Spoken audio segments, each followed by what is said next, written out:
کے موتی ہم تک پہنچائے ہیں۔ اللہ تعالیٰ آپ کے علم و عمل میں برکت عطا فرمائے۔ ہمارے گلاسگو سے آئے ہوئے معزز مہمان خطیب اعظم گلاسگو، جو ایک نہایت ہی ایک عظیم عالم دین اور نہایت درویش طبع خطیب عالم دین ہے، علامہ مولانا حافظ محمد منظور احمد صاحب خطیب اعظم گلاسگو، وہ تشریف لاتے ہیں۔ ان کے کلمات ہماری نجات کا باعث، اور اس کے بعد علامہ فراشی صاحب کا آخری خطاب، اور اس کے بعد صلاۃ و سلام ہوگا۔ آپ حضرات سکون میں پہلے کے لیے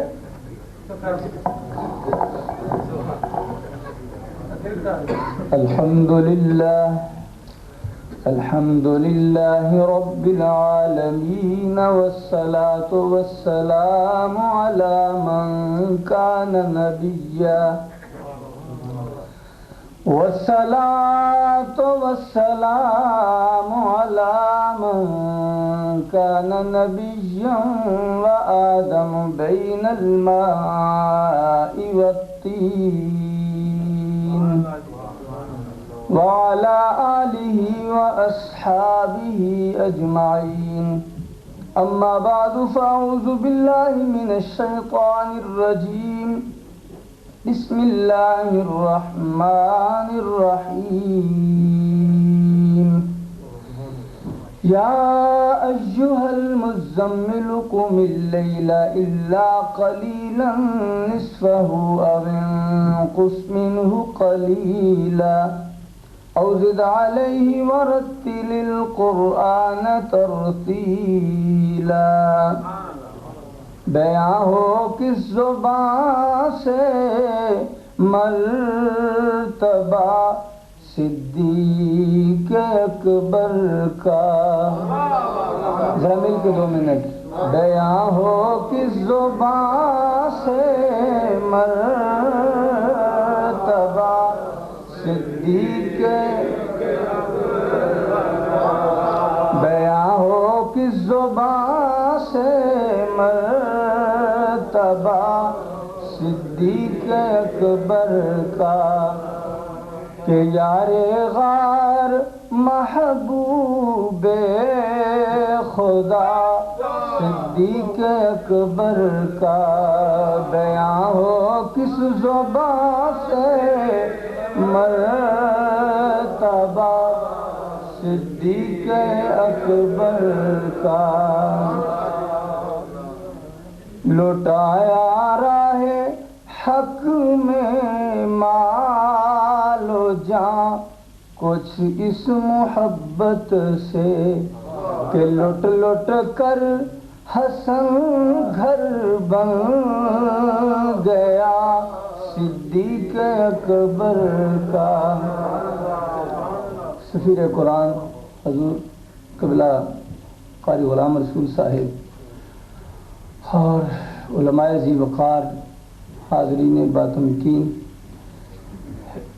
یہ محترم قاری خادم حسین صاحب دامن برکاتہم العالیہ کی شفقت ہے کہ انہوں نے مجھے علماء کی صف میں جگہ دے دی، ورنہ میں تو بیماری کی وجہ سے ذرا ٹیک لگائے بیٹھا تھا۔ پنجابی کی بات کر رہے ہیں۔ ویسے تقریر تو علامہ ہزاری صاحب رحمۃ اللہ علیہ، مجھے یاد ہے کہ بچپن کا زمانہ تھا، کچھ علماء، اردو بڑی فصیح زبان ہے، اس زبان میں بڑی خوبصورت تقاریر فرما رہے تھے، تو بعد میں حضرت علامہ ہزاروی جب بیٹھے تو فرمانے لگے، بھئی لوکاں دا پہلے رو پایا نا تو میں آواز کرتا۔ اللہ اکبر۔ تو اب نہ تو آواز کا بھی وقت نہیں ہے، نہ میں کوئی واعظ ہوں، خطیب ہوں، بس بات اتنی ہے کہ مجھے جب سے مجلس میں بیٹھنا نصیب ہوا، تاحال میں یہی سوچتا رہا کہ مولانا قاری خادم حسین صاحب، اللہ آپ کا بھلا کرے، کہ آپ نے ایک ایسی قرآن کی خدمت کر دی، ایک ایسی بنیاد رکھ دی کہ اس بنیاد پر UK میں یا یورپ میں قرآن کی خدمت کے سلسلے میں جو کام بھی ہوگا اللہ کے فضل و کرم سے اس میں آپ کا نام بنیادی حیثیت اختیار کر گیا ہے. اور قاری صاحب کا تشریف لانا در حقیقت اس ذوق کا باعث بنا.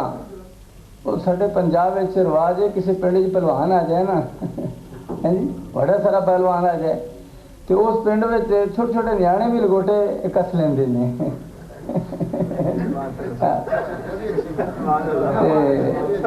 جی ہاں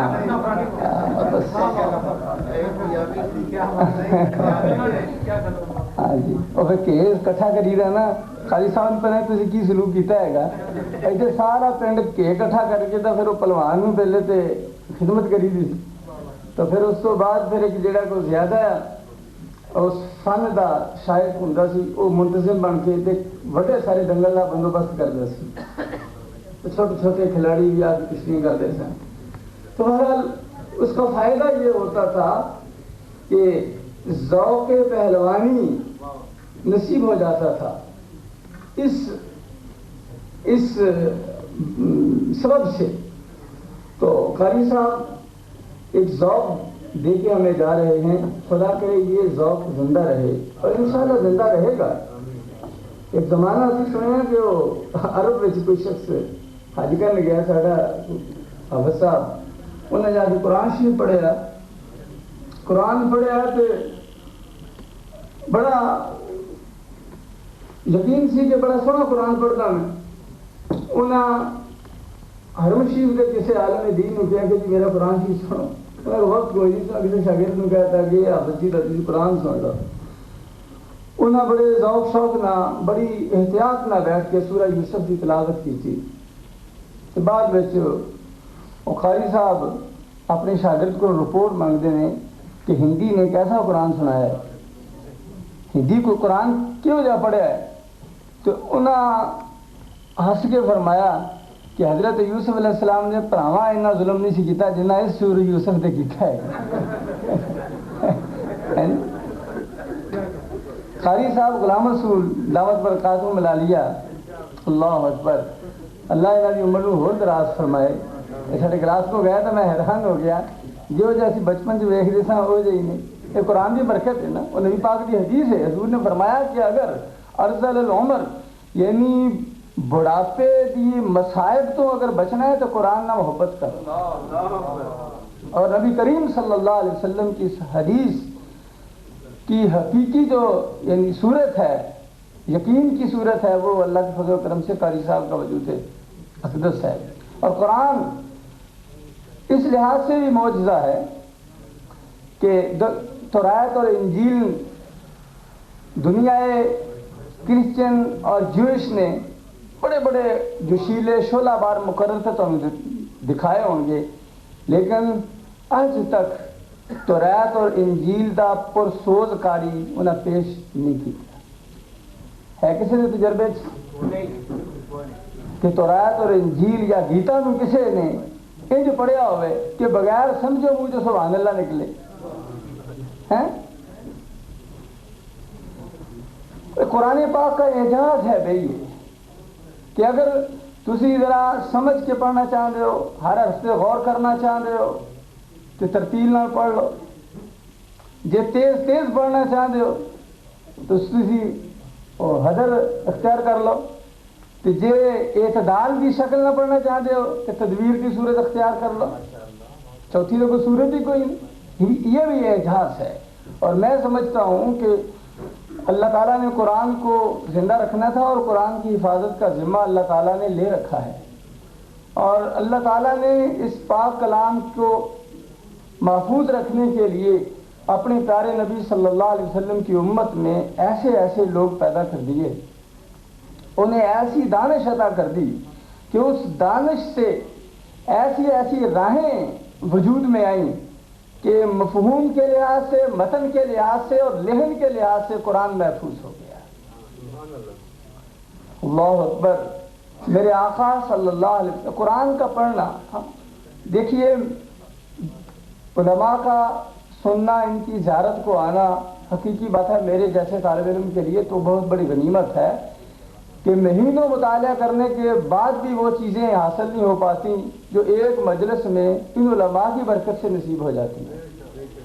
لیکن اس قابل نہیں ہوں کہ جلسوں میں علماء کی زیارت کے لیے جا سکوں، تو قاری صاحب کی بارگاہ میں حاضر نہ ہونا، ان کی زیارت کے لیے نہ آنا، یہ بہت بڑی اخلاقی زیادتی تھی، تو اس لیے ہر حالت میں میں حاضر ہو گیا۔ میرے آقا صلی اللہ علیہ وسلم، آپ نے بس وہ ادویات کھا، ذہن سے بات ہو جاتی ہے، اتنی ادویات کھا رہا ہوں مجھے مفاصل کی وجہ سے، تو بس میں اس بات پہ اپنی اس گفتگو کو ختم کرتا ہوں۔ میرے آقا صلی اللہ علیہ وسلم کے محبوب ہیں آپ سب لوگ، قرآن کی محبت میں آئے ہیں، اور میرے آقا صلی اللہ علیہ وسلم، ابو موسیٰ اشعری فرماتے ہیں کہ حضور نے مجھے ایک دن کہا کہ ابو موسیٰ اشعری، معلوم ہوتا ہے کہ تجھے خدا نے آل داؤد کا لحن بخشا ہے۔ میں نے عرض کیا یا رسول اللہ، آپ نے فرمایا تو قرآن پڑھ رہا تھا اور میں سن رہا تھا اور بڑا مزہ آ رہا تھا۔ عرض کی یا رسول اللہ، آنسو بھر کے کہا یا رسول اللہ، اگر غلام کو علم ہوتا کہ سرکار سن رہے ہیں تو اور اچھا کر کے پڑھتا، اور اچھا کر کے پڑھتا۔ خدا کی قسم، آپ قرآن پڑھتے ہیں تو یقین کیجئے، سنی ہے نا، سنی کا عقیدہ کیا ہے کہ فریاد امتی جو کرے حال زار میں، ممکن نہیں کہ میرے آقا کو خبر نہ ہو، سرکار کے سامنے ہیں ہمارے سارے اعمال۔ سبحان اللہ۔ ابو حذیفہ کے غلام کو سرکار نے قرآن پڑھتے سنا، اور بعد میں میرے آقا نے فرمایا خدایا تیرا شکر ہے کہ میری امت میں ایسے بھی قرآن پڑھنے والے موجود ہیں، تو کیوں نہ ہم بھی سنت رسول کی تعمیل میں یہ کہیں کہ خدایا تیرا شکر ہے کہ ہماری جماعت میں بھی ایسے قرآن پڑھنے والے موجود ہیں۔